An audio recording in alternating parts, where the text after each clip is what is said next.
full lint here. I've just recently seen the film Avatar, and also the Battlestar Galactica post-series movie about the beginning from the point of view of the Cylons. And it got me to thinking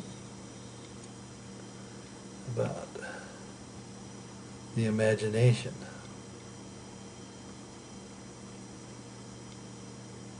Now, one of the things that's going to be discussed in these videos is the imagination. And it's also going to be discussed what we might call the spiritual.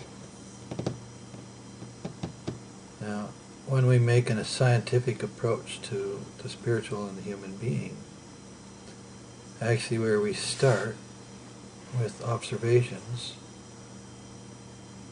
and these are done internal to ourselves. We observe ourselves because that's where we see the most. You can't sort of see these things from the outside, but you can see them all from the inside.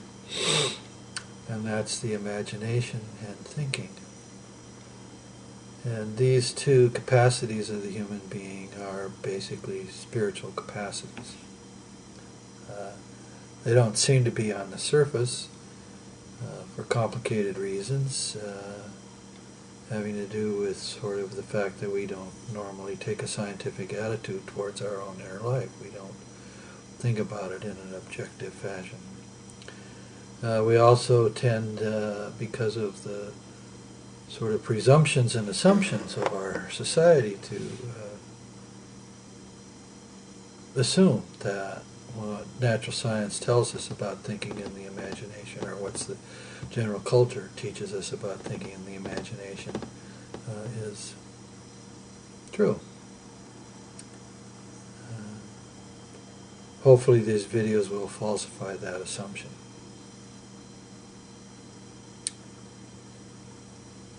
Now, the imagination and thinking are related to each other, and I'm not going to go into details here.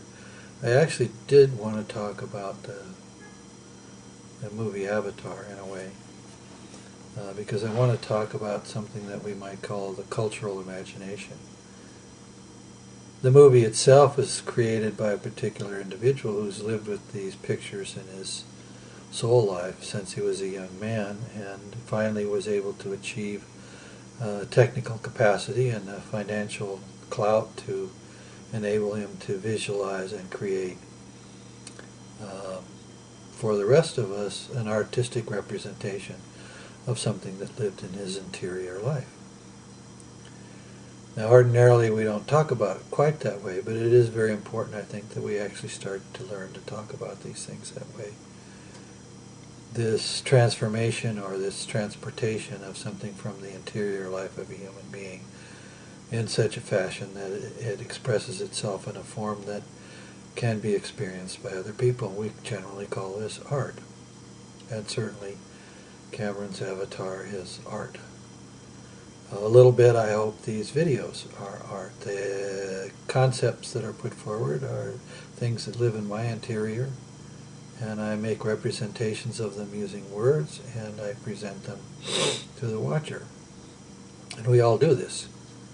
In fact, we swim in a sea of this all the time. We hardly notice the implications on multiple levels. Here I just want to kind of sketch a little bit of one particular implication, which is that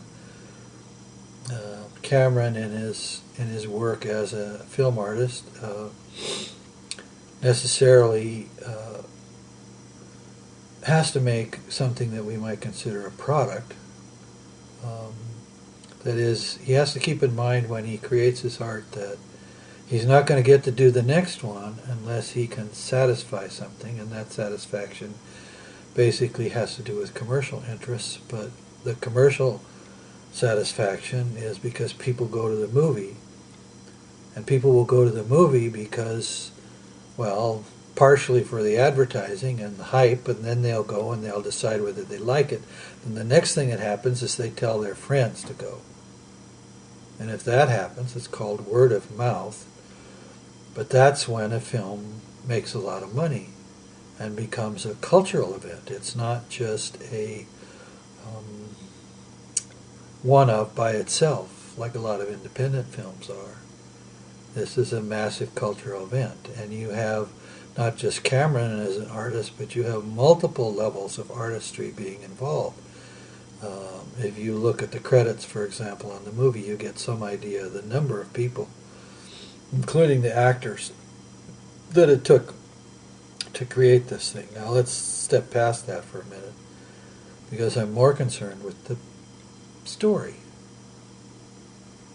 The film itself is a remarkable piece of film magic and should be lauded for that, but some people have criticized the story. Now what's the story? The story really pits or brings back to mind something that happened in the United States of America a couple hundred years ago, which was a kind of war between a civilization that was basically oriented itself more and more in terms of mechanisms, and a civilization that united itself with the natural world in which it lived. These two civilizations came into a clash. And the reason this is important to us in the True White Brother story is because that's precisely one of the things that we're going to look at here. We're going to look at the meaning, the human meaning, of this clash between the European civilizations that came to America and nearly wiped out the indigenous peoples in order to take control of various kinds of things that they saw as mineral rights, etc., but for the making of profit and other motives as well. I mean, people wanted to go to America to expand themselves. There's a thing called the American Dream, and all of this weaves into the motives by which this event unfolded. That's captured in an imaginative way in Avatar, this conflict between a technologically oriented and directed civilization and one that's come to rest content within the natural world. And this is what the Hopi prophecy of the True White Brother is about. What happens when those two forces meet?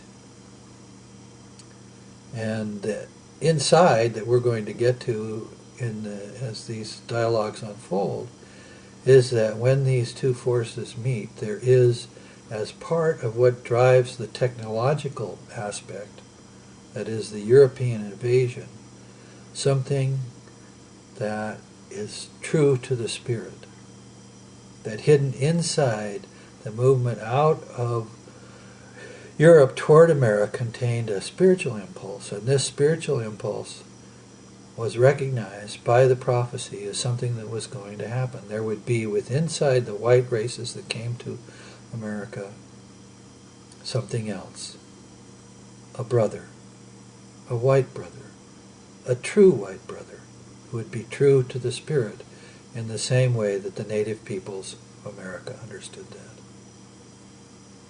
That's just a foreshadowing or a glimpse of where we're going to go.